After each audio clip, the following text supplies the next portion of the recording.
জনগণ যদি আমাকে ভোট দিয়ে তাদের সেবা করার সুযোগ দেয়, ইনশাআল্লাহ এই শ্বেতাগঞ্জ সুগার মিলকে আমি আবার পুনরায় চালু করেই ছাড়বো ইনশাআল্লাহ। প্রাণপ্রিয় এলাকার মানুষ, তারা আমাকে সব সময় সব ব্যাপারে সহযোগিতা করে এসেছে। বিশেষ করে আমাদের দলের তৃণমূলের নেতাকর্মীরা আমাকে আন্তরিকভাবে আমাকে সহযোগিতা করছে এবং আমার বিশ্বাস তারা ধানের শীষের বিজয় নিয়ে তারা ঘরে ফিরবে ইনশাআল্লাহ। এবং আমি আমার জয়ের ব্যাপারে আমার নেতাকর্মীরা যেভাবে উৎফুল্ল, সাধারণ মানুষ যেভাবে উৎসাহ উদ্দীপনার মাধ্যমে আগামী 12 তারিখে ধানের শীষ তাদের প্রিয় প্রতীক, এই প্রতীকে ভোট দেওয়ার জন্য তারাও উদ্গ্রীব হয়ে আছে।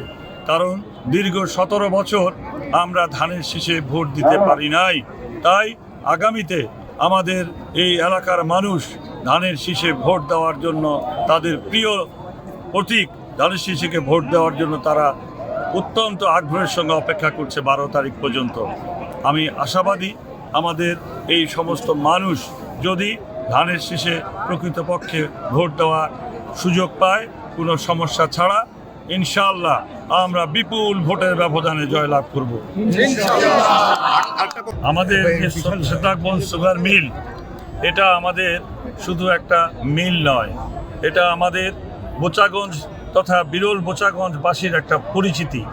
আমরা যেখানেই যাই, বাড়ি কোথায় বোচাগঞ্জ বললে হয়তো মানুষ সেভাবে চিনে না, কিন্তু যখন বলা হয় শ্বেতাগঞ্জ ও সুগার মিল, এই কথাটা তারা বলে। তার মানে এটা আমাদের একটা আত্মার পরিচয় যে এইখান থেকে আমরা শ্বেতাগঞ্জ সুগার মিলটাকে কখনো হারাতে চাই না।